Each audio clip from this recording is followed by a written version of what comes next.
This is a top-tier time travel drama. Gene Minakata. He is a skilled brain surgeon. His fiancée, Miki Tomonaga, is diagnosed with a malignant brain tumor. At the expert meeting, everyone opposes surgery. Miki believes conservative treatment only prolongs her life a little. She prefers surgery for a slim chance of survival. Even if it fails, it will help medical research. She begs Gene to operate on her. Finally, Gene removes the tumor despite the pressure. But his fiancée falls into a coma.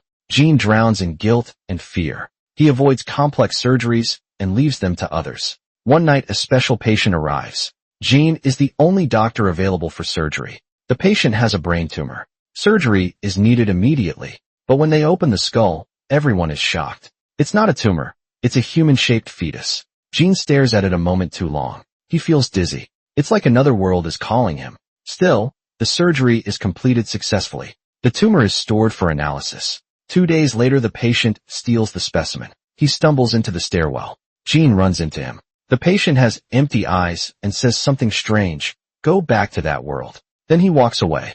After a struggle, Gene Minakata tries to get the tumor sample back, but accidentally falls from the building into another time. When he wakes up, he finds himself lying in a field. He only has a flashlight and a medical kit with him. As he tries to remember what happened, he hears fighting nearby. At first he thinks they're filming a historical drama, but then he sees real blood. His doctor instincts tell him it's not fake. Before he can react, a samurai swings his sword at Gene Minakata.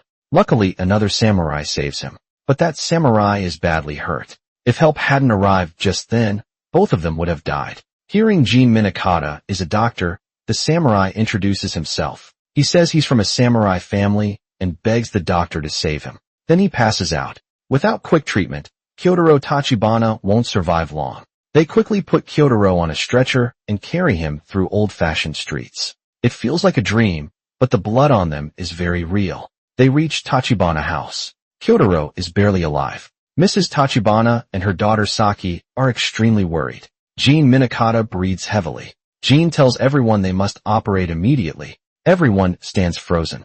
They don't understand what Gene is saying. Only when Gene says the word treatment do they finally start moving. Gene searches the room frantically. He tries to find any usable tools. Gene tells Saki to boil the tools in hot water. He also asks for plenty of bandages. Then Gene takes off his blood-stained clothes. He changes into clean ones and rushes to Kyotaro's room. Inside, Mrs. Tachibana has already prepared everything as instructed. Gene opens his medical bag. Luckily, it has anesthesia scalpels and clamps. This gives Gene more confidence. He uses alcohol to disinfect an axe to open the skull. Fire tongs stop the bleeding. Mrs. Tachibana watches in horror, her motherly love making it unbearable. She starts doubting if this man is really a doctor. Mrs. Tachibana pulls out a dagger to stop Gene from operating on her son. Gene holds her back and points at Kyotaro's wound. There's clotted blood here. If we don't remove it, he'll die. If I'm lying, you can stab me to death. Mrs. Tachibana holds back tears and steps back. The ancient setting is nothing like an operating room. The dim light makes the surgery harder. The longer it takes, the more danger the patient is in. Gene Minakata quickly calls Saki over to help. Nearby, Mrs. Tachibana seems to snap out of her shock. She asks to help light more lamps. The cut skin is stitched together with thread moving back and forth. Saki stares wide-eyed at this amazing skill wherever she looks. Jin's focus makes Saki trust him even more. The surgery finally ends. Saki's mother is still shaken. Gene says, if he stays safe for 3 days he'll be okay. Mrs. Tachibana still can't believe this whole drilling treatment works. She thinks the 3-day wait is just the doctor's excuse. Saki is more trusting. She apologizes for her mother's rash actions. But when she looks up, Gene has already fallen asleep. Saki leans closer to study this strange doctor. Her gut tells her he must be a kind man. In his dream, Gene returns to modern times. A doctor tells him he fell downstairs last night. Gene thinks that sounds right. He jokes about time traveling to fight samurai. After the fall, the doctor laughs loudly. Then his girlfriend enters the room. But she fell into a vegetative state after a failed surgery. Why is she standing here? Gene suddenly wakes up. He looks around. He sees a traditional bedroom and wears old-fashioned clothes. He can't tell if this is real or just a dream. Without putting on shoes, he runs outside to see what's happening. This isn't modern Tokyo with tall buildings. Samurai with swords walk the streets. Gene Minakata tries to remember how he got here. Did he travel to the past? Saki's cheerful, "Good morning," interrupts his thoughts. Jean Minakata nervously asks, "What year is it now?" Saki replies, "The second year of Bunkyu." Jean quickly calculates the second year of Bunkyu. It's 1862, the Edo period. Japan is in its final years under the shogunate. The famous Meiji Restoration will happen in 6 years. After that, Japan will turn its attention to the West. It will quickly become Asia's strongest nation.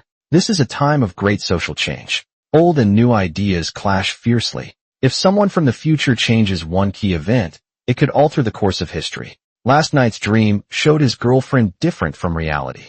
Jean Minakata realizes his actions might change history. From Saki, he learns her family belongs to the samurai class. Her father died of cholera years ago. Only her mother, her brother, and her remain. Their family is struggling, and samurai status means little. Now Saki curiously asks Jean many questions about his hairstyle and clothes, about his watch and flashlight. Mrs. Tachibana interrupts with a serious face. Kyotaro is awake. This should be happy news, but Mrs. Tachibana looks worried. Mrs. Tachibana asks, "Doctor, where are you from? Which medical school do you work at?"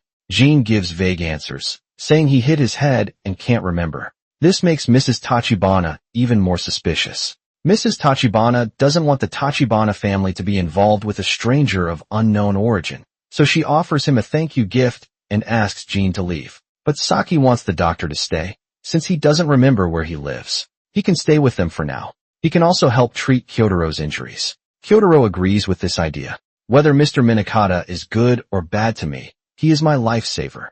But the mother still disagrees. She scolds Kyotaro for not following their traditions. She tells him not to admire foreign things and not to learn Western knowledge like the reformists. This upsets Kyotaro.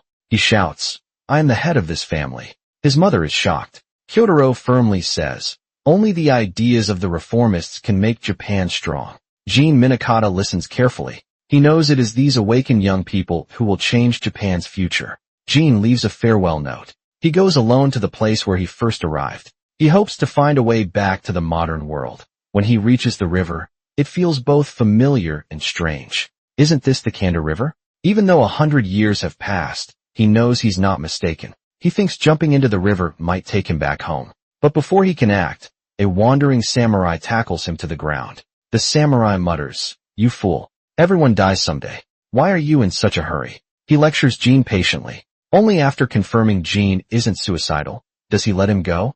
The samurai has wild curly hair. He's cheerful and laughs. Often, Jean starts to suspect who he might be. When he sees the family crest on the samurai's clothes, his guess is confirmed. Could this be the legendary man? He chases after him, but the samurai is already gone. Jean reaches the marketplace. The sights and sounds of Edo fascinate this time traveler. Suddenly, a boy named Kiichi tugs at Jin's sleeve. Kiichi asks Jean to buy some edamame, but the wandering samurai reappears in the distance. Jean turns and runs after him.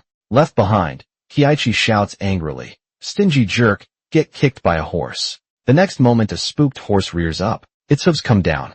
As Kiichi's mother steps in the way, the rider yells, "Lowly peasants blocking the road." He rides off without looking back. Kiichi's mother is bleeding badly from her forehead. People nearby say there's no hope for her. Dr. Saburi checks the wound, but also says nothing can be done.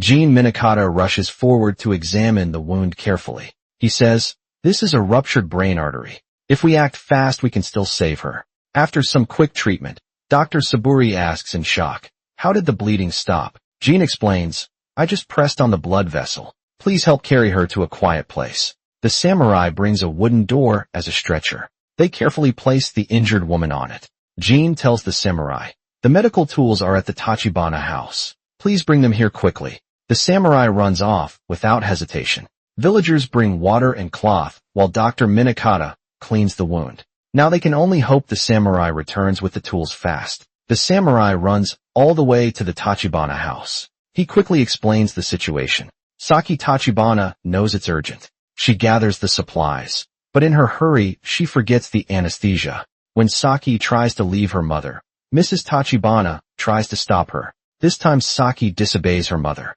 She wants to see Dr. Minakata again. She also wants to see that amazing medical skill again. Halfway there, the carriers suddenly stop. It turns out an official is passing by. Samurai clear the way while commoners kneel. They must wait for the officials to pass. Only then can others move forward. Saki quickly thinks of a plan. She lifts her robe to pretend being a midwife. This way she gets emergency passage rights. The weather is stuffy. Then heavy rain pours down. The injured person has already lost consciousness. Dr. Saburi says bluntly, "In my experience, there's no hope for this case." Jean Minikata says, "This is caused by a concussion. It's just temporary unconsciousness from the brain impact. She'll be fine. But stop talking." Jean Minikata says, "It's okay. Everything will be fine." He comforts the child while encouraging himself. After stopping the bleeding and resting, the injured wakes up. Her first words are, "Please stop, doctor.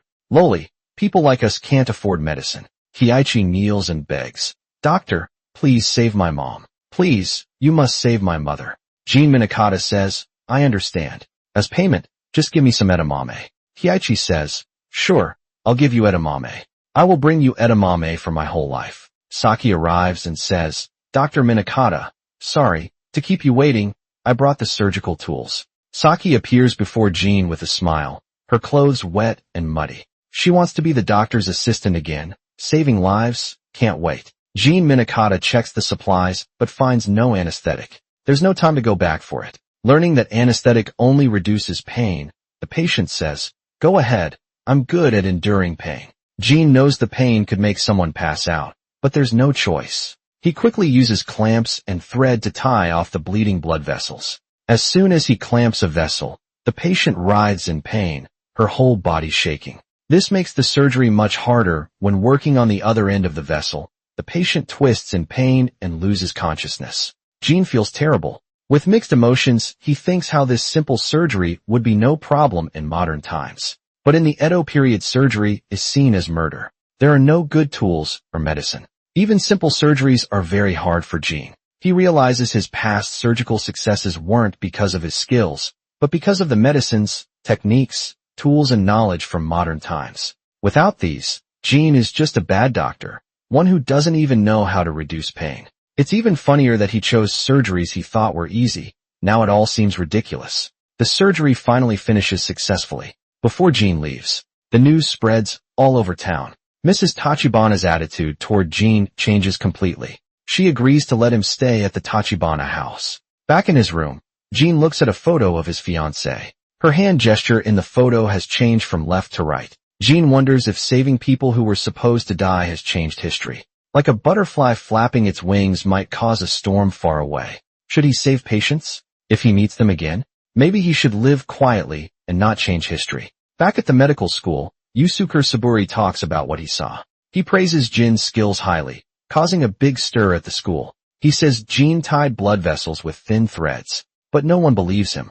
Only teacher Koan Ogata is interested and wants to visit Jin. Meanwhile, Jin finally learns the identity of the wandering samurai, Ryoma Sakamoto, a famous figure in Japan. He was an activist and thinker in the Meiji Restoration movement, leading reforms. His 8-point plan later became important for Japan.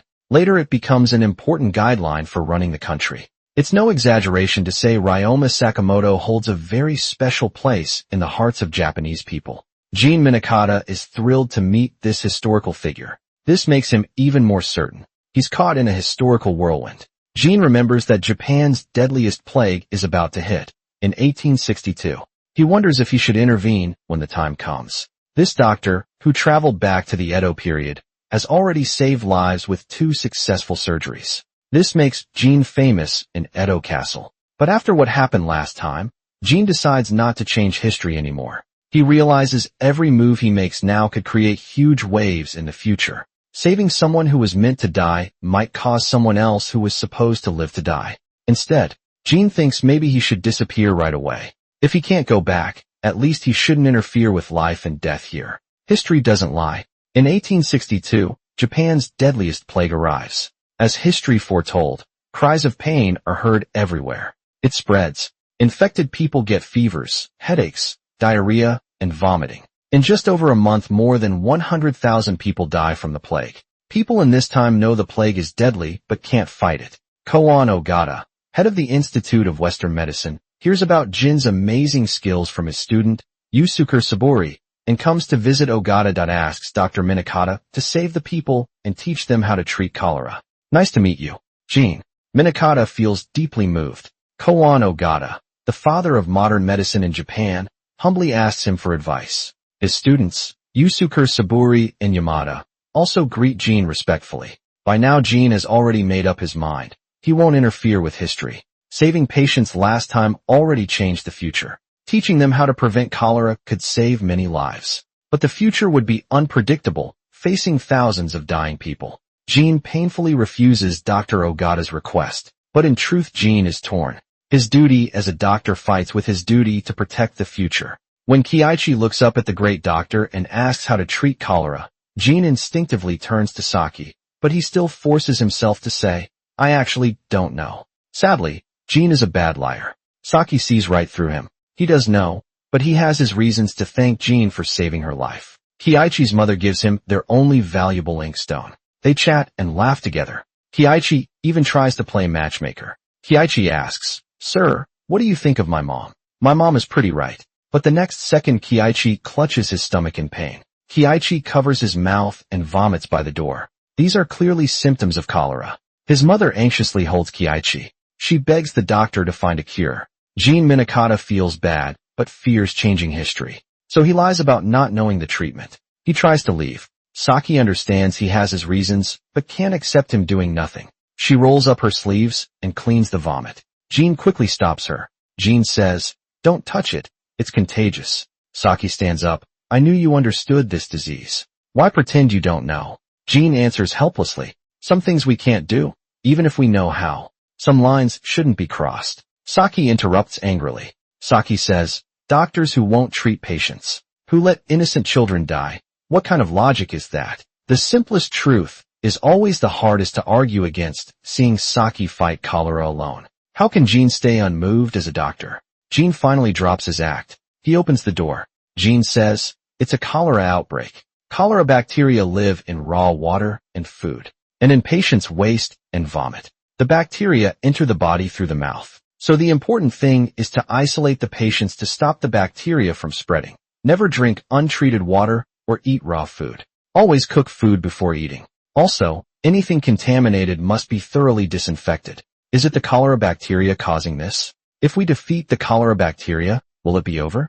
Jean Minakata says, Yes, if you follow what I just said, you won't get infected. Please remember how to fight cholera. We can definitely defeat cholera. We just need to work together. Right now, the most important thing is to isolate and treat Kiichi. Jean disinfects with alcohol and buries waste with lime. He mixes salt and sugar in the right ratio. This helps Kiichi regain strength and lost minerals. Saki eagerly tries to help, but Jean Minakata stops. Her mother, Mrs. Tachibana, had warned Jean Minakata, Saki must not learn medicine. Mrs. Tachibana says a woman's best path is to marry and live happily. Jean Minakata understands her reasoning. He finds another excuse to send Saki home. Now alone, Jean struggles to handle the treatment. More patients arrive and are treated in the small house. Kiichi's condition suddenly gets worse. Even drinking saline solution doesn't help much. Kiichi's face turns dark. His lips turn purple. The skin on his hands is all wrinkled from severe dehydration. Kiichi's small body is so weak he barely looks human anymore. But he still thinks about the edamame beans. Kiichi says a fortune teller told him he'd need to pick edamame for 13 years to pay for his mom's treatment. If I die now, you'd lose big time. Doc Jean Minakata says, That's right, Kiichi. So hang in there, Kiichi. It's strange. This morning Jean swore not to change anyone's fate, but now he desperately wants to save this child in the future. This disease can be cured with just a few shots, but here all he can do is buy time with salt water. If they survive, they'll recover. Jean feels completely helpless. He wishes someone could share this burden with him. Back home, Saki paces nervously. Saki says, Knowing the doctor is fighting cholera alone, I can't just sit here. How can I stay at home? Her mother asks, Where are you going? Saki says, I'm going to fight the cholera. I can't stand it. So many people are battling the disease. But I'm just praying here. I must be able to do something. Her mother says, I'll disown you. Saki says father would have carried sick children home like his own. He would carry the sick child like his own and take them home. If father were still alive, I think he would do the same. Mother says, If you go, never step foot in this house again. Saki says I will take my late father's place and join the fight, even if it means cutting ties with mother. Saki rushes into the cholera relief efforts without hesitation, sweating heavily. She runs to the Institute of Western Medicine and begs Dr. Ogata to help. Earlier, Gene Minakata refused to share the cure because he had his reasons. Ogata doesn't hold it against him. If there's even a small hope, we must try. Ogata leads his students to the wooden hut. The narrow alley is already blocked off from behind the barrier. Ogata humbly asks, "Can you tell me how to treat cholera?" Gene says, "Cholera is caused by bacteria. Patients collapse from severe dehydration. Their skin loses elasticity, eyes sink in, heartbeat weakens until they die. For now, mix sugar and salt in water and keep giving it to patients to replace fluids. It won't kill the bacteria, but buys them time. This helps them survive until the cholera bacteria leave their bodies. Then they'll recover." Yamada shouts, "Nonsense." Yamada, Ogata's top student, immediately interrupts Gene Minakata's speech. Yamada says drinking water can cure illness. What a joke. The cholera treatment guidelines clearly state patients should take quinine and sweat in hot baths. That's the proper treatment. This comes from Western medicine, translated by teacher Ogata himself. Gene Minakata says, "I'm sorry, but this treatment won't work." Challenging Ogata directly makes Gene Minakata feel awkward, but saving lives can't tolerate wrong methods. Dr. Ogata doesn't care about personal pride. He openly admits this treatment can't cure cholera. Ogata says, "But I still can't believe. When I asked you for advice earlier, you lied to me. You're letting sick people die without help. No matter your reasons, I can't accept this. But your argument makes sense. I hope your method works. So I just have one more question. Where did you learn this knowledge?" Gene Minakata can't explain. He loses teacher Ogata's trust. Then one of Jin's patients suddenly dies. Now everyone doubts Jin's treatment even more. People shake their heads and leave. Saki knows only teacher Ogata can help Gene. Now she quickly steps forward to stop him. Suddenly Yamada covers his mouth and collapses. Everyone is too scared of cholera to help him. Even Yamada's friend steps back in fear. Sakamoto Ryoma, who is carrying a patient, laughs at them. Sakamoto Ryoma says, "You call yourselves doctors, but won't even touch a patient. You don't believe Dr. Minakata, but you're just afraid of getting sick. How ridiculous." While the others hesitate, Ogata seems deep in thought. Ogata thinks, this doctor may be a mystery, but he's actually doing real work. Why not trust him? Ogata decides to believe in Gene Minakata. This gives Gene great encouragement. As a famous doctor, Ogata quickly spots the main problem. Many patients vomit right after drinking the solution. Some weak patients can't even swallow the salt water. Gene knows an 4-drip would work best. But do they have rubber tubes here? Can they even make such thin tubes? In 1862, Edo faces Japan's worst cholera outbreak. Bodies pile up and the city becomes a ghost town. Meanwhile, Dr. Gene Minakata sketches in 4-bottle design. The patients are too weak. They vomit the saline solution immediately. If they could get fluids through in 4, more lives could be saved. But this is ancient Japan in 1862. Gene hesitantly asks Ogata if it's possible. Gene Minakata asks, "Do you have rubber tubes?" Koan Ogata answers yes. Gene Minakata is surprised. They already exist in this era. Koan Ogata explains, "We bought them from Nagasaki and kept them at the Institute of Western Medicine.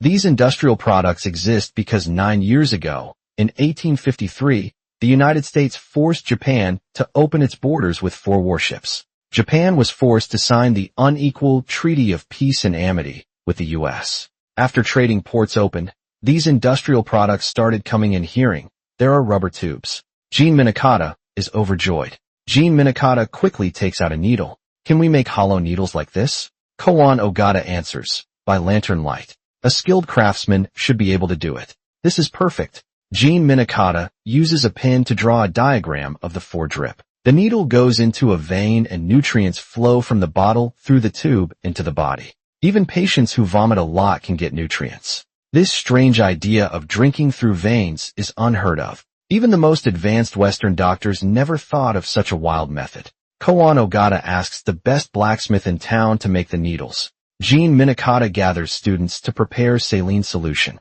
The recipe spreads 2 spoons of salt and 10 spoons of sugar per liter of water.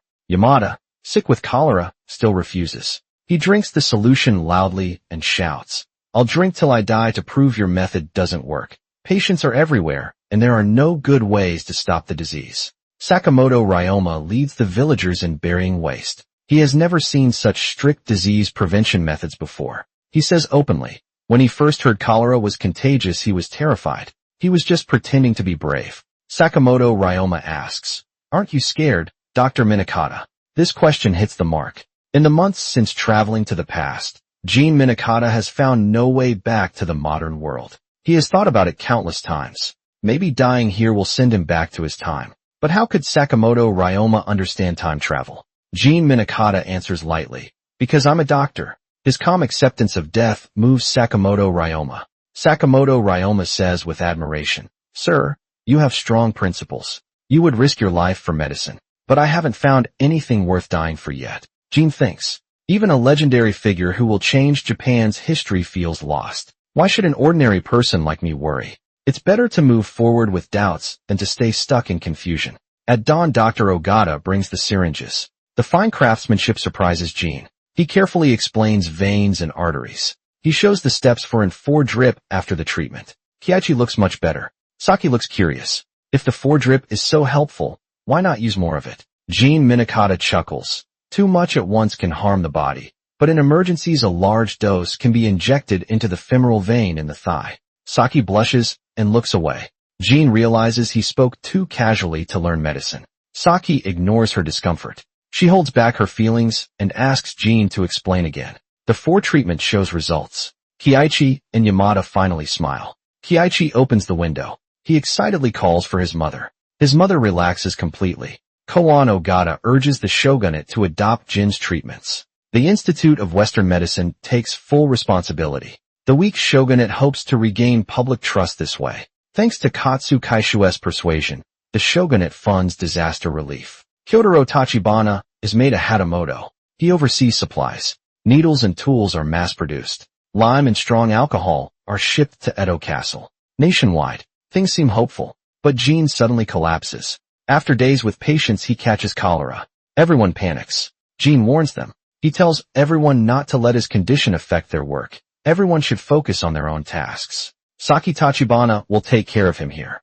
A heavy responsibility falls on the young lady's shoulders, though her determination has always been clear. What can she do in such a desperate situation? By morning, Gene Minakata loses consciousness. Even Dr. Ogata can do nothing to help. Perhaps Gene was sent by heaven to save them from cholera. Now he must return. Saki refuses to accept this. She won't let Gene Minakata die here. She remembers the femoral vein injection he taught her days ago. With her last hope, she decides to try it. She finds the spot and inserts the needle. One after another, she connects 4 bottles. At the edge of life and death, Gene sees his beloved fiancée. He even wishes to say goodbye, thinking this might return him to the present. But his smiling fiancée vanishes in an instant. She disappears before his eyes. Cold rain falls from a clear sky. It shatters Jin's beautiful dream. Slowly Gene opens his eyes. He sees Saki, her face wet with tears. Saki realizes it's not medicine she loves. It's Gene himself outside.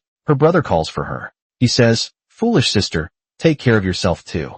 Come home with me. I'm not telling you to abandon him. I just mean you should go home and rest for a while." Her mother comes and says, "Our house is no place for you to return to. You can't go home in the middle of a battle without total commitment. How can you win the fight? You must win. Win first, then come home, all 3 of us together." Saki's mother brings many supplies. Clothes like these make treatment easier. "You've done so much. Open your mouth." Though her words are harsh, Saki's mother warns her. If you leave now, never come back. Yet she still makes rice balls and prepares clothes, sternly telling her daughter, "Don't return until you win this battle." Saki's strength likely comes from her mother's influence. With proper treatment, the cholera outbreak is controlled. Edo Castle returns to its lively self. Kiichi and his mother sell edamame as usual. If anyone mocks Dr. Minakata, Yamada confronts them. Dr. Ogata no longer questions Jin's past and respects his skills and ethics. He formally invites Gene to lecture at the medical school. Meanwhile, Kiichi's mother smiles, holding eggs and edamame. Having saved both mother and son, Gene Minakata is their guardian angel. Her smile will stay frozen in time forever. A passing samurai tests his sword by killing Kiichi's mother. In this era where life is as cheap as grass, the The poor suffer the most. Jean Minakata's heart breaks. What's the point of saving someone once if they just die another way later? The sun sets. The world feels clear, yet chaotic. Everything is a mess facing history. One person is so small. Every change I make to history just gets corrected in another way. Then why am I even here? Jean Minakata is lost. He shares all his. Jean says, I'm from the future. 100 years later, I fear changing history. So I hesitated to treat cholera. I fear never seeing someone from my time again. I keep second-guessing myself, but maybe I don't matter at all. Saki doesn't fully understand his pain, but she smiles gently and comforts him. Saki says, Sir, you changed my fate. You gave my life meaning. With Saki's kind words, Jean starts to calm down. Jean regains his confidence. Since I'm here, I'll make the best of it. He decides to use his knowledge to advance medical science. Maybe in the future my fiancé's illness won't be incurable anymore. In his second year in the Edo period, Jean finally gets used to ancient life. He starts giving lectures at the Western Medical School, teaching modern medical knowledge. Many medical tools from the future are made amazing. Everyone present. Saburi's eyes widen in surprise. He decides to follow Dr. Minakata's example. Though Saki knows Jean is from the future, Saki acts like nothing has changed. She still enjoys sticking close to him and studying medicine together. Her obvious feelings for him are completely missed by Jean. When their eyes meet, Saki's heart races. She quickly hides her embarrassment and says, Let's have fried tofu for dinner. Just then Ryoma Sakamoto arrives, letting nervous Saki run away seeing all the medical tools. Ryoma is impressed. Wow, these are all medical tools. That's a crazy amount. Ryoma says, I came for something more important. He mysteriously pulls Jean along. Bright red lights fill their vision. Ryoma says, This is Yoshiwara, Japan's biggest pleasure district. Embarrassed Jean tries to refuse, but Ryoma drags him forward. Ryoma says, I once saved the owner. Here we get free service for life. He pulls Jean into a private room prepared in advance. When Saki comes to call Jean for dinner, she finds Ryoma has taken him away. Looking at the freshly fried tofu, Saki feels disappointed. To prevent Jean from running away, Ryoma forcefully locks him in. But when the door opens, Jean can't believe his eyes. The courtesan named Nokaze looks exactly like his fiancée. He stares dreamily, making Nokaze slightly annoyed. Jean wonders, why do two people born 100 years apart look so alike? Unless Nokaze is my fiancé's ancestor. Jean nervously asks, Do you have children? Ryoma quickly pulls him away. Ryoma says, That's not how you ask, and tries to smooth things over. This is the famous doctor you wanted. Nokaze loses interest in this rude man. She makes a face and leaves. As the top courtesan, she can choose her clients from this brief meeting. Jean notices Nokaze has anemia. He tells a servant, his diagnosis and treatment plan rejected by the courtesan. The two men have to leave. The owner's wife apologizes to Ryoma. The owner hasn't been feeling well lately. Many doctors have examined him, but he keeps getting worse. After observing carefully, Jean Minakata thinks it might be chronic brain bleeding. Removing the blood clot should solve the problem. But without equipment to locate the clot, brain surgery is very risky. The patient could also have a stroke or tumor. The owner's wife doesn't want to hear more. It's death either way. She thinks she can't make up her mind. Suddenly, Nokaze bursts in. She kneels on the floor. Nokaze strongly recommends Jean Minakata for the treatment. She says, Dr. Minakata knew at a glance that I had poor blood flow and suffered from dizziness and rapid heartbeat. He's a true master doctor. Nokaze adds, If he fails, I'll give up my privilege to choose clients. With that, the surgery preparations begin. Jean writes a letter to Tachibana House. He asks Kyotaro to bring surgical tools to Yoshiwara. While packing, Saki accidentally sees Jin's photo with his fiancée. Saki murmurs, How can a portrait look so real? Maybe this is Dr. Minakata's beloved from the future. Her heart fills with mixed feelings. After Kyotaro delivers the tools, everyone steps aside. The handmade medical devices are finally used. First he uses open-drop ether for anesthesia, then he disinfects the head. As Jean prepares to make the first cut, Jean Minakata starts to doubt himself. There is no X-ray, no CT scan. He must find the blood clot. He can only rely on experience. He makes the first cut, but it's not the right spot. The tension in the room is unbearable. Ryoma wonders why the courtesan cares so much about the boss. Nokaze begins telling her story with deep emotion. Nokaze says, To get a full meal, I was sold to Yoshiwara at age 10. When I realized what kind of place it was, I couldn't stay any longer to get kicked out. I played many pranks, but all I got was beatings. One day I cut my hair and dressed as a boy to escape. I ran away from Yoshiwara free for the first time. Nokaze happily explores the city, but night falls. She has no home. She is starving. Her growling stomach even eyes dog food. Finally, she swallows her pride and returns to Yoshiwara expecting another beating. The boss instead serves her a warm meal. The boss shows her the city and says, wisely, Yoshiwara is the only place where women can rise above their fate. The boss says, become the top courtesan, and everyone will bow before you. They will beg for your attention. You can ignore any nobleman or official. You get to choose your own hero. The boss says, you're beautiful and talented. Your pride will become your greatest charm one day. Instead of running away, work hard to become the top courtesan in this future. The boss describes. Nokaze decides to become the most dazzling woman in Yoshiwara. From then on, she calls the boss father. So even if it risks her life, she must get Dr. Minakata to heal him. The surgery finishes the second operation successfully, removes the blood clot. Before leaving, Nokaze kneels to thank him. She also asks Dr. Minakata to visit often. Jean Minakata looks happy. He watches Nokaze's smiling face. She looks exactly like his fiancée from the future. Jean wonders, is Nokaze my fiancée's ancestor? Will knowing her make my future better or worse? Jean Minakata returns home. He opens a book to a photo. What he sees shocks him. His fiancée isn't in hospital clothes anymore. She looks healthy. Jean is overjoyed. His guess was right. He should keep going. Pushing medical progress is his true purpose. Some days later, Jean Minakata goes to Yoshiwara to check on the boss. Saki Tachibana insists on going with him. The owner looks much better after the surgery. The owner's wife warmly welcomes them. She says Jean is now their honored guest and can visit anytime. Last time we asked you to stay, but you said you wanted fried tofu instead. You left in such a hurry. Saki is overjoyed hearing this, so he didn't ignore my feelings. After all, they chat and laugh as they walk. Then a voice calls out, breaking their peaceful moment. Dr. Minakata, please wait. There's another patient who needs your help. Saki is shocked to see the woman. Looks exactly like Jin's fiancée. Let me take a look. Miss, please wait. I'm the doctor's assistant. The patient Nokaze mentions is Yujiri, the former top courtesan. With just one glance, Jean knows he can't help her. The easiest cure for syphilis is penicillin, but the man who invented penicillin isn't even born yet. Curing syphilis now seems impossible, unless Jean changes history again and makes penicillin early. Jean feels helpless in this situation. Late-stage syphilis has left Yujiri weak and scarred. Her body is covered in sores. The simplest cure for syphilis is penicillin, but it's only 1863. Penicillin won't be discovered for another 50 years. Curing syphilis now seems impossible. Even Ogata admits syphilis is one of the hardest diseases to treat. The most common treatment at the time was mercury therapy, as recorded in old medical texts. But this method causes more suffering than the disease itself. In the end, patients still die. Jean knows this treatment doesn't work. Syphilis is caused by a microbe called Treponema pallidum.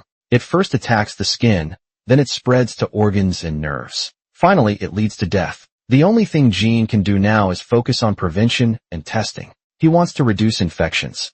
Jean visits Yoshiwara to promote syphilis prevention, but the courtesans strongly oppose him. One courtesan angrily says, Jean is pretending to know everything. I've been to the birdhouse. She shouts. The birdhouse is where syphilis patients are isolated. They either die there or recover and return. People believe courtesans who leave the birdhouse are safe to work. Their value even increases. Jean quickly says this is a misunderstanding. Nokaze sharply interrupts him. She reluctantly explains. Nokaze says, don't you get it? The courtesans know if they're infected. They know the truth. There's no cure anyway. Useless tests aren't needed. If treatment worked, wouldn't everyone agree to it? But if they accept unnecessary inspections and therefore cannot take clients, they can't survive. How can a courtesan who can't see customers keep living? The boss says, I'm very sorry, I didn't expect this to happen. The boss sincerely apologizes for Nokaze's emotional words. He explains to Jean Minakata, Nokaze used to be Yujiri's maid. After Yujiri fell ill, Nokaze searched everywhere for doctors to treat her. No one hates syphilis more than Nokaze. Then he bows deeply. The boss says, Sir, please try to understand her feelings. The harsh reality hits Jean Minakata hard. If only we had penicillin. In 1928, Britain's Fleming accidentally discovered the first antibiotic from mold. It protects humans from infections. It's called one of the greatest discoveries of the 20th century. If I could make it in the Edo period, maybe I could change someone's fate. Maybe I could even speed up medical progress. Since meeting Nokase, Saki often seems distracted. Saki wonders, will Jean fall for Nokase because she looks like his lover? She can't figure it out. She moves closer to ask her mother for advice. Saki asks, if someone who looks just like father appeared, would you fall for him? Her mother says, what kind of question is that? Even if they look exactly the same, they could never replace your father. Is that so? Saki isn't sure if her mother is telling the truth. Jean Minakata holds a moldy orange. Jean can't remember how to extract penicillin. Nosy Kyotaro suddenly asks, what do you think of my little sister? This startles Saki, who's lost in thought. Saki accidentally knocks over an oil jar. This accident gives Jean an idea. Jean excitedly finds Dr. Ogata. He asks for help extracting penicillin. First they collect many moldy oranges. They make a culture solution from boiled taro and rice. They spread the solution on the moldy oranges. This helps the mold grow quickly. Then they collect pus from infected patients. After a week the mold grows thick. The raw materials are ready for purification. They mix the mold with rapeseed oil. After this step the liquid separates into 3 layers. The top layer is oil-soluble. The middle layer doesn't dissolve in oil or water. The bottom layer is water-soluble. Penicillin is water-soluble, so they drain the bottom layer. They pour the penicillin-rich liquid into charcoal powder. After mixing the penicillin sticks to the charcoal, they put the charcoal in a container. They add distilled water. This washes away impurities. Next they pour acidic water made from vinegar.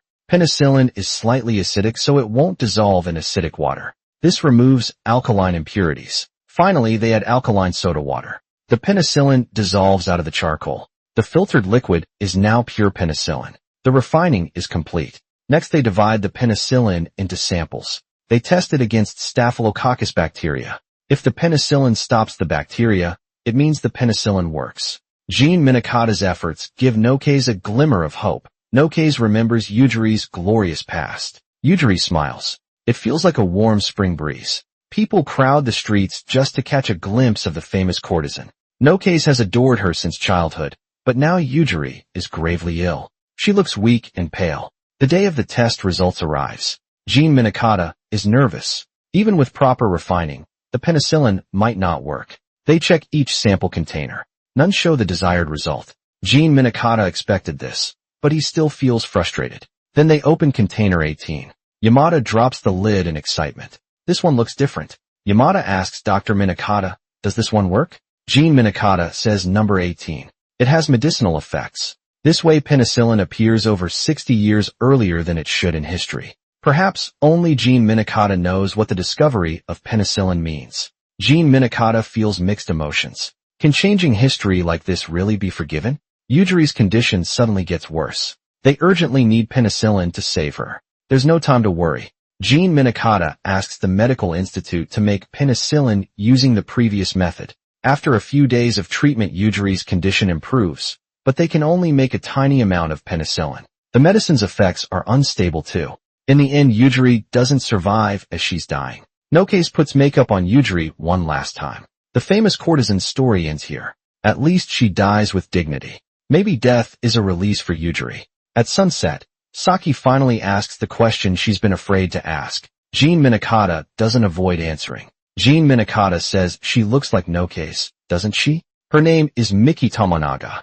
She's the one who taught me how to make penicillin. We were going to get married, but she suddenly became very sick. Then my surgery failed. She became unconscious and never woke up. After that I came here. At first I thought this was my punishment, but now I think it might be a chance. If I can make medical science advance faster, the future will have better medicine. Then her surgery might succeed. Jean Minakata keeps using advanced medical skills. He becomes famous as a miracle doctor. People even draw him as a god. They call him Minakata the Great Protector. Ryoma Sakamoto, a smart reformer, warns Jean Minakata. Ryoma says, you shine brightly now, but light always casts shadows. Many people envy and hate you. You must be careful with your words and actions. Near the end of the Edo period, reformers bring Western medicine to Japan. It spreads fast because it works well. Traditional Campo medicine loses popularity. The Campo Medical School supervisor is angry. Jean Minikata's success makes Western medicine shine brighter. The Campo doctors reject Western medicine even more. They start using tricks to remove rivals. They invite Jean Minikata as a guest, but it's actually a trap. The supervisor starts questioning him. He says, "You're called a god now. Tell us where you're from and who taught you." A stranger with no background shouldn't practice medicine. Their accusations put Jean Minikata in a tough spot. Suddenly, Dr. Fukuda from Campo School collapses with stomach pain. The supervisor scolds him. "It's just a stomachache. Don't make a big deal out of it." Jean Minikata presses on Fukuda's stomach. After a quick check, he knows the problem. It's a stomach ulcer with a hole. Surgery is needed right away. The supervisor's eyes widen. "How can you know this?" "Just by touching." But then he thinks, if the surgery fails, you're finished. The surgery starts at Campo Medical School. The doctors look scarier than bandits. Saki and Yusuke Saburi bring tools from home. Ryoma Sakamoto and Jean Minikata prepare the operating table. Seeing a scalpel for the first time, Fukuda rolls off the table in fear. He begs the supervisor to save him. The supervisor doesn't care. "Stay still. Dr. Minikata will help you." Jean gives anesthesia and starts the surgery. Saki is scared by the bloody scene. She tries to stay strong but can't hold the tools steady. This is too much for Saki. Yusuke Saburi watches closely. He's the best person to take over. The supervisor sees the wound being stitched. His hands sweat, first from seeing such amazing skills, second from facing this dangerous rival. The visit to Campo Medical School ends safely. Yusuke Saburi admires Jean Minikata greatly. Jean praises Yusuke Saburi as a surgery genius. Yusuke Saburi isn't scared at all when he sees human organs for the first time. As soon as they return to the medical institute, news arrives. Yusuke Saburi's surgical knife is found in the room of a murdered courtesan. Though it seems like a setup, Saburi openly admits to it. Saburi says he performed a medical dissection. The courtesan had signed an agreement before her death to thank Saburi for his long-term free treatment. She agreed to offer her body after death. Though this proves Saburi didn't kill her, the officers still won't let it go. They say dissection requires government permission by law. Performing it privately is punishable. Saburi refuses to accept this. He argues, "In this era, what doctor hasn't done secret dissections? No one has ever been punished for it before. The government approves only a handful of dissections each year. How can we improve medical skills like this?" Everyone knows the truth behind this. No one can argue back. Ogata understands that paying for private dissections is already common practice. Ogata says, if they're targeting Saburi like this, someone must be pulling strings behind the scenes. Someone has to take responsibility. Ogata steps forward. He declares, "A master is responsible for his students' mistakes. I will resign from the medical institute and retire." Saburi can't bear this. He cries, "This was all for the sake of medicine." Ogata replies, "The medicine you speak of is only for your own benefit." Ogata adds, "If you truly want to create a new path, you should do it properly. Speak up openly for medical dissection. Creating the right path means not just making an escape for yourself." Dr. Ogata's words are powerful. Jean Minikata gains deeper respect for his senior. Dr. Ogata retires after this. The Western Medical School loses its leader, just what the Campo Medical School wanted. Jean knows he caused this trouble. He stares helplessly at the photo in his hand because he invented penicillin. Early history has changed again. His photo with his fiancée is now taken outdoors. His fiancée looks healthier, but he can't ruin other people's futures. For this, Jean decides to cancel his lectures at the medical school. Jean says, "If Saburi hadn't seen my surgery, he wouldn't have rushed things like this. I should take all the blame." Saburi covers his face and cries. Saburi says, "Why are you saying this?" Ryoma Sakamoto looks even more confused. Ryoma says, "You can advance medicine by staying here. Why take blame for something you didn't do?"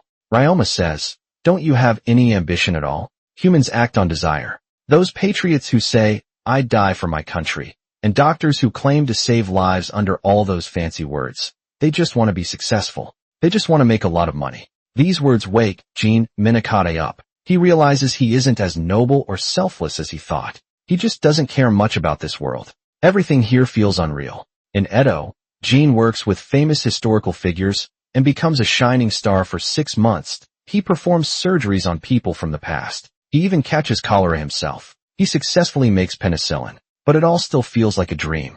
Maybe he's still trapped in a dream he can never wake up from. If someone kills him, maybe he'll finally wake up. Great people are always envied. Gene brings modern medicine to the past. He changes history and creates penicillin. People treat him like a god, but other doctors see him as a threat. The Campo Medical School supervisor drinks in Yoshiwara. He openly admits he fears Gene. He says, "As long as that man lives, we will be destroyed." A maid overhears and rushes to tell Noke someone wants to hurt Dr. Gene. Noke stands up quickly, but then she hesitates, even though she's the top courtesan. But she cannot step outside Yoshiwara, even one step. She is like a bird in a cage, a flower in a tower. Noke writes a letter to tell Saki that Gene Minakata is in danger at this moment. She envies Saki for being able to stay by Jin's side. Gene Minakata thinks about how unreal his time travel feels. If dying could send him back to modern times, he would gladly accept it. A samurai suddenly blocks his path and draws his sword. Facing this sudden threat to his life, Gene feels fear like never before. He realizes he is still afraid to die. Saki risks her life to save him. She pulls Gene along as they run away. Near some bushes at a corner, Saki holds Gene tightly in her arms. Jin's frightened eyes show the same weakness he feels toward history. Saki says, "Doctor, you must live well. Please never say again that you don't mind dying." Gene, who often hesitates, is awakened by Saki's words. Gene promises Saki he will live well. When Ryoma Sakamoto hears about the attack, he acts immediately. Ryoma rushes to the Campo Medical School. He angrily questions the supervisor. The supervisor snaps back. That man is indeed dangerous. If his medical skills spread, people will see us as useless. I may be jealous, but as a Campo doctor, I won't harm others just to protect myself. Ryoma Sakamoto asks, "Then who wants to hurt him?" The supervisor hints to Ryoma. The people at the Western Medical School must be even more jealous. The Western Medical School is also attacked. Equipment for making penicillin is scattered everywhere. Yusuke Saburi thinks someone stole his scalpel earlier. They left it at the scene on purpose. Dr. Minakata is attacked. The medical school is wrecked. These events show there must be a traitor. Fights between different groups are nothing new. Koan Ogata isn't surprised. Ogata starts coughing up blood. He knows he doesn't have much time left. He must protect penicillin at all costs. Ogata takes a sample to an old friend. He hopes for help, but because of penicillin someone was killed. The clinic was destroyed. His friend hesitates. In the end, he gives no clear answer. Gene Minakata finds a coin on the grass. He looks closely. It's a modern coin from 2010. He came here in 2009. He can't figure it out. His thoughts grow deeper. But Kiichi interrupts him in panic. A girl at the shop is burned. He begs the doctor to save her. Gene Minakata rushes to the scene. The burned skin is already dead. A skin graft might restore 80 to 90% of it. Though it's a minor surgery, without penicillin to prevent infection, she could end up badly scarred. Gene doesn't know about the Institute's troubles yet. He asks for a large supply of penicillin. Koan Ogata happily agrees. Ogata also asks to bring a friend to observe the surgery. The person arrives during the operation. Gene removes the dead skin, grafts new skin, and stitches the wound. Ogata keeps marveling at each step. Ogata says, "Dr. Minakata is a living miracle. Watching this is the honor of my life." His friend sees this advanced medicine and understands Ogata's admiration. But trouble comes quickly.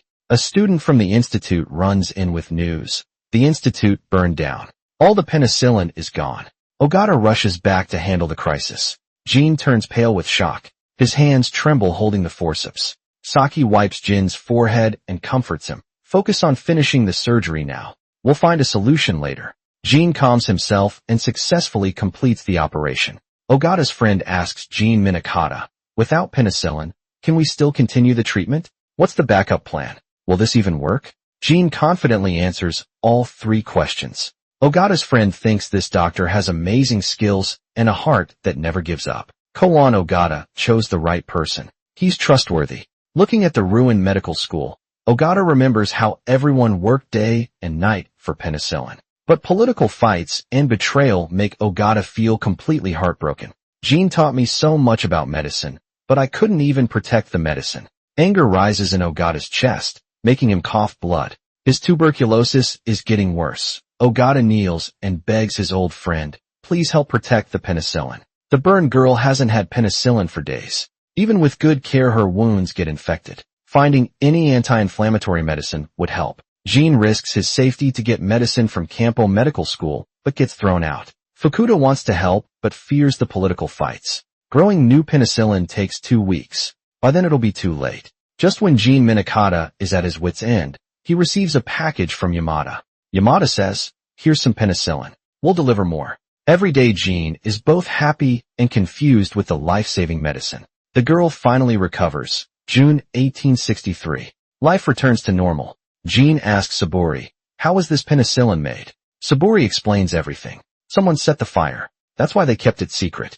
On the day of the fire, Dr. Yamada risked his life. He saved one sample. They opened the door to a soy sauce. Warehouse workers are busy inside. These people used to make soy sauce. They know how to grow and filter things. That's how they made penicillin so quickly. The mastermind is Lord Hamaguchi, who watched the surgery. He's the 7th owner of this 100-year-old shop. Jean is shocked. Jean says this soy sauce shop opened so long ago.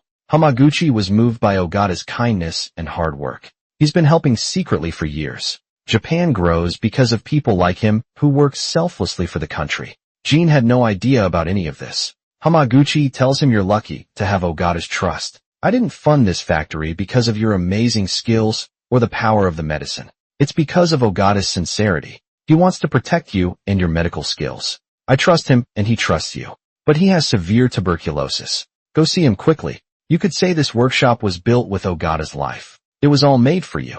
Memories of teacher Ogata flash through his mind. This mentor is already at peace with his life. Ogata devoted his life to medicine. Now younger talents will carry on his work. He has no regrets. But Ogata still has one question. "Doctor, are you from the future?"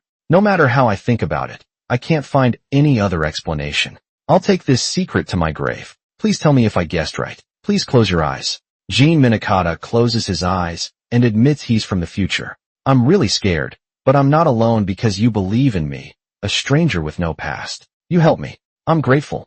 Meeting you is the greatest honor of my life. Teacher Ogata, may I ask, can I ask you something? How can I repay you for your kindness?"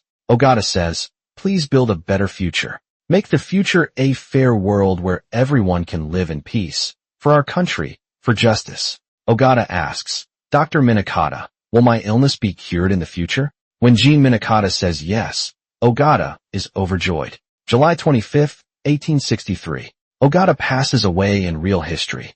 Ogata was a real person who ran a school in Osaka. It later became Osaka University. He helped fight smallpox and is called the father of modern Japanese medicine. Many things happened in Japan in 1863. Ships from Britain, France, the US and Russia forced Japan to open its doors. Patriotic samurai fought back against these foreign powers, but the government punished them. To please the foreigners, the government even helped repair damaged US and British ships, but those ships later attacked Japan.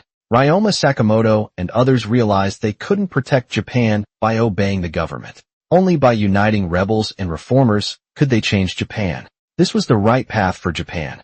Jean Minikata follows Ogata's wish. He uses medicine to create a future where everyone can get treatment. He mixes Eastern and Western medicine. This might lead to a new way of healing. He gathers doctors from the former medical institute to start Jin-Yudo Clinic. He wants to pass on this kindness of healing. But when Jean Minikata looks at the photo again, dreaming of a better future, his fiancée's image is completely gone. This white clean ball is actually a pig's bladder. It tastes good when roasted and can save lives as an air pump.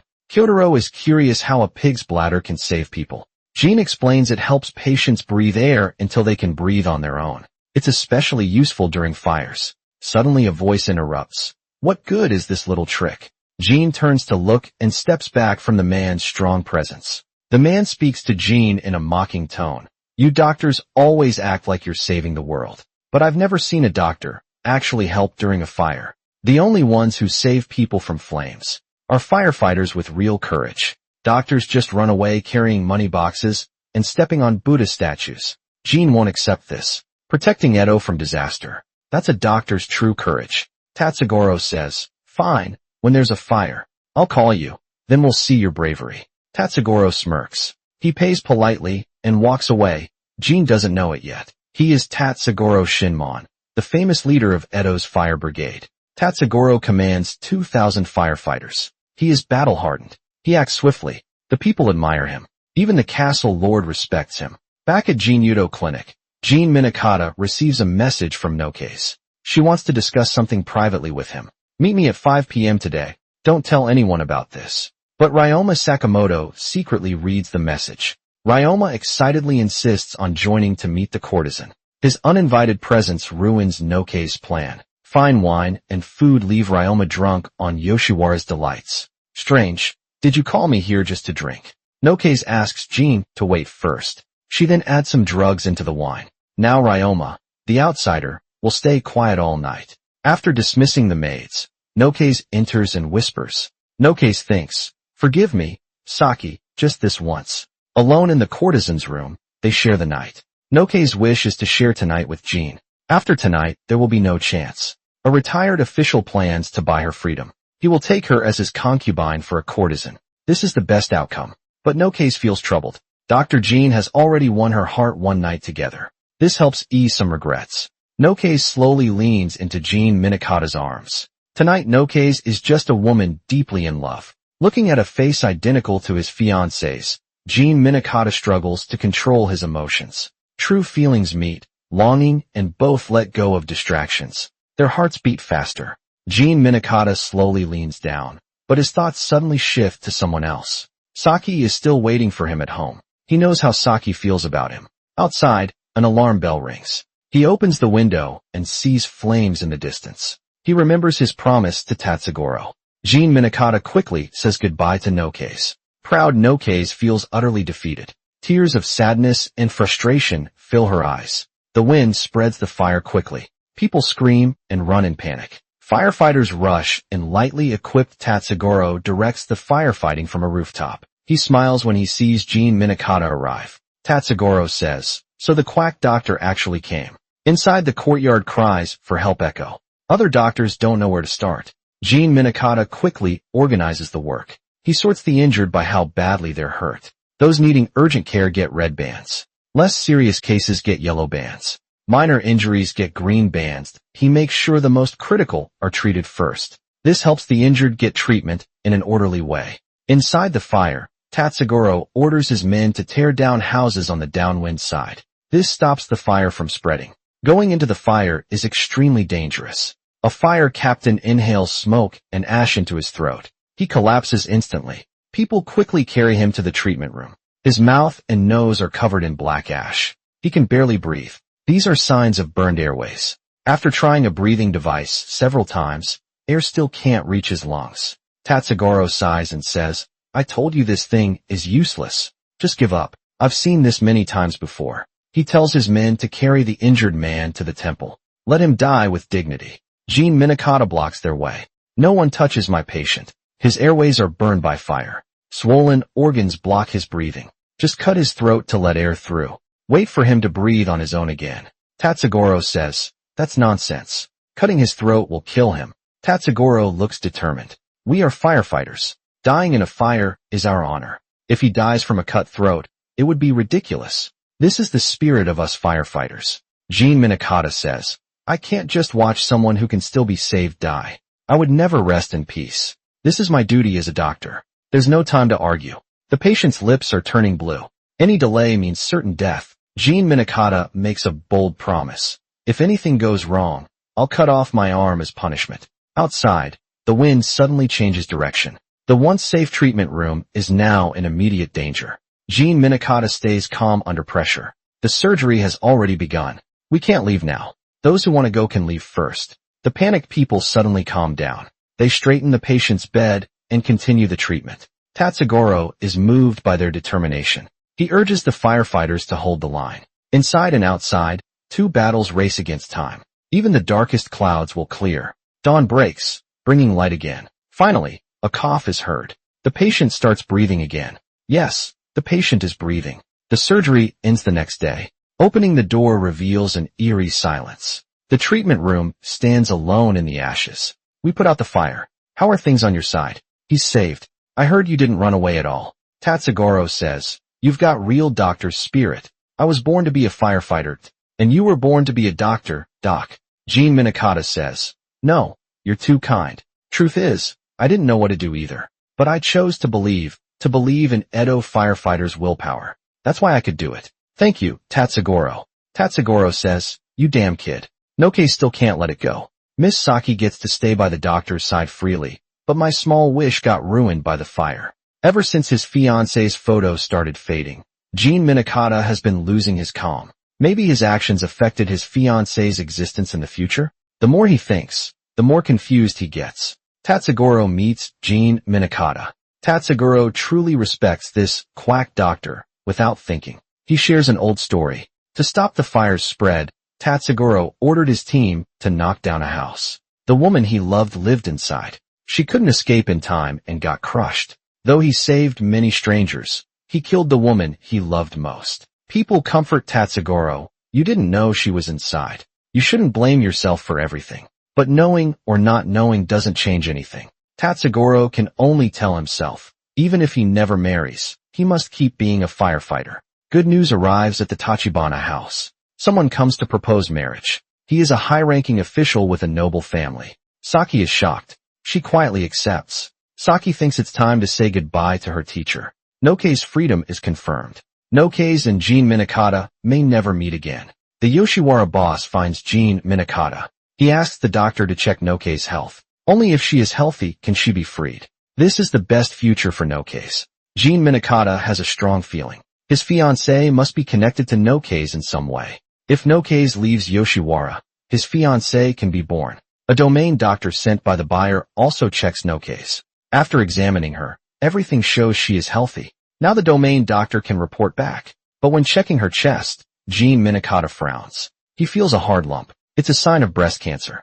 Noke's notices his expression and asks, is something wrong? If he tells the truth now, her freedom will be cancelled. Gene Minakata pretends everything is fine back home. The colors in the photo have indeed darkened. His diagnosis was correct. Noke's leaving Yoshiwara is the right choice, as everyone hoped. Her freedom purchase moves forward. But Noke's can't feel happy. Living in a noble household wasn't her dream. Her chest has been hurting for days. Yet Gene Minakata says nothing's wrong. His eagerness to send her away hurts Noke's deeply. Meanwhile, Tachibana House receives an important guest, a high-ranking shogunate official. He wants to marry Saki and comes to propose. Saki's mother advises her. Medicine is interesting, she says. But marriage and children bring true happiness. I know how you feel, but it's just your wishful thinking. Saki snaps back to reality. Though they spend every day together, Dr. Minakata doesn't notice her feelings. He just stares longingly at the photo. His heart belongs to that woman from the future. Ryoma can't stand watching this. He directly tells Gene about Saki's feelings. Can't you see, Ryoma says. Why do you think she's so kind to you? Even a fool knows she likes you. Remembering Saki's support, she's always been there to encourage him. Facing these feelings, Gene feels completely lost. Saki goes to Noke's for answers about her feelings. Saki doesn't hold back. We both like the same person. If things don't work out in the end, will we regret it later? Noke's has seen a lot in life. Noke says I would tell others about this. I've already given up, but that would be a lie. I'm just a courtesan with no choice. I have a lump in my chest. I almost wish it were a tumor. Then I wouldn't have to leave, and I could still see Dr. Minakata. Saki asks, aren't you afraid of dying? Facing the question, Noke's just smiles calmly. Saki returns home and finds Dr. Minakata packing his things. Dr. Minakata decides to leave Tachibana House to give them both space. Saki asks Dr. Minakata to see Noke's again. Noke's mother died from a chest tumor. The tumor must be very dangerous. Dr. Minakata keeps packing and hesitates. Dr. Minakata says I've never treated breast cancer, and this era doesn't have the tools to treat it. Dr. Minakata says I really can't help. Saki says, but haven't you always fought against the odds, doctor? Are you really going to let Noke's die for Mickey's sake? Saki says, I know Mickey is important to you, but Miss Noke's once saved your life. Sir, don't you want to save her? Gene Minakata says how heartless I must seem. Saki is so disappointed because Gene chooses someone from the future. Over saving Noke's, Saki thinks, no matter how much I love him, he will never turn back for me because he only loves his fiancée. Heartbroken Saki goes to her mother. Saki says, maybe accepting the marriage proposal is the right thing to do. No matter how hard it is, we must go our separate ways. What scares me isn't never seeing you again, but hearing you say, I wish you happiness. Even stubborn Saki can't hold back her tears. Her brother knows she isn't obsessed with medicine, but with Dr. Minakata. Time passes. Saki meets her future husband. He is handsome and humble. The day Nokaze leaves, Yoshiwara grows closer. Jean Minakata moves into a small house near Jean Yudo Clinic. 3 lives, once tightly connected, now drift apart like boats on fate's river. Jean Minakata still hesitates. Saki's words keep echoing in his mind. Yusuke Saburi finds Jean Minakata and says, "You once asked about treating breast cancer. I'd like to see this patient." He quotes Dr. Ogata's medical principles to persuade him. He finally convinces Jean Minakata to re-examine the patient. Yusuke Saburi knows a lot about surgery and breast cancer treatment. After checking Nokaze, Saburi confirms it's a tumor, worried it might affect her freedom plans. Jean Minakata denies the diagnosis. Saburi is shocked. Jean says the diagnosis doesn't prove if the tumor is cancerous. The surgery is too risky. If it's harmless, there's no need to take the risk. Jean feels guilty. Alone at Koan Ogata's grave, he confesses, "For someone, 100 years in the future, I ignored Nokaze's illness, I disrespected Dr. Saburi's skills, and I hurt Saki's feelings. I'm truly terrible." He goes to the market and shares his troubles with Tatsugoro.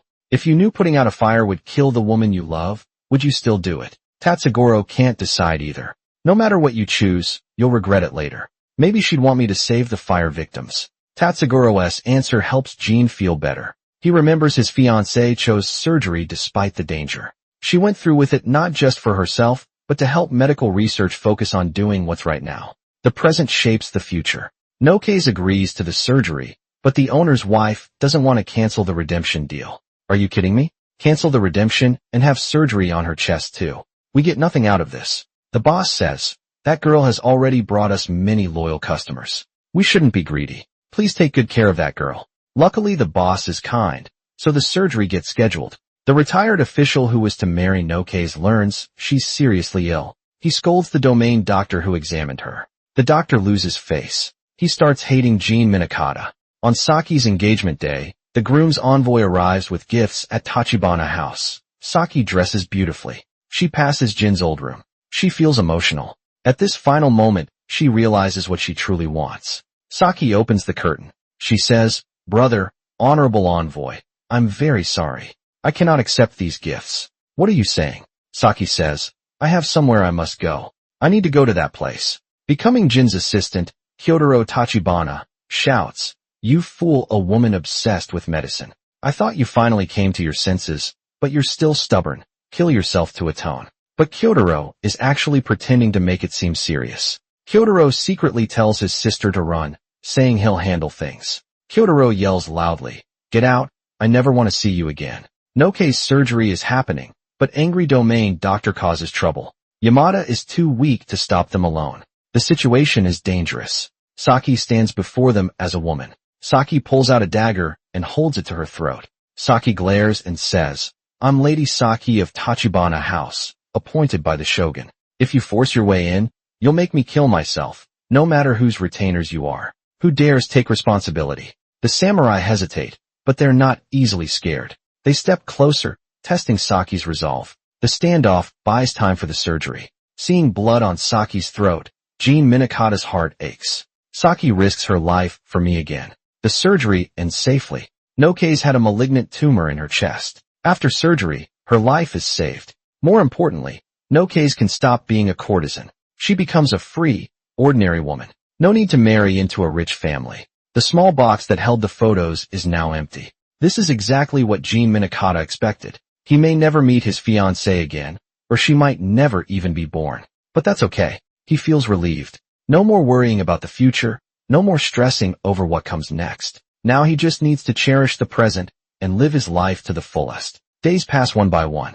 Nokaze starts a new life. Even if she still thinks of him, it's time to let go. Only Saki understands him so well. She can give him whatever he wants. With a simple gesture, Nokaze decides to travel the world and explore new experiences. This is the future she dreams of. Goodbye, Dr. Minakata. See you again.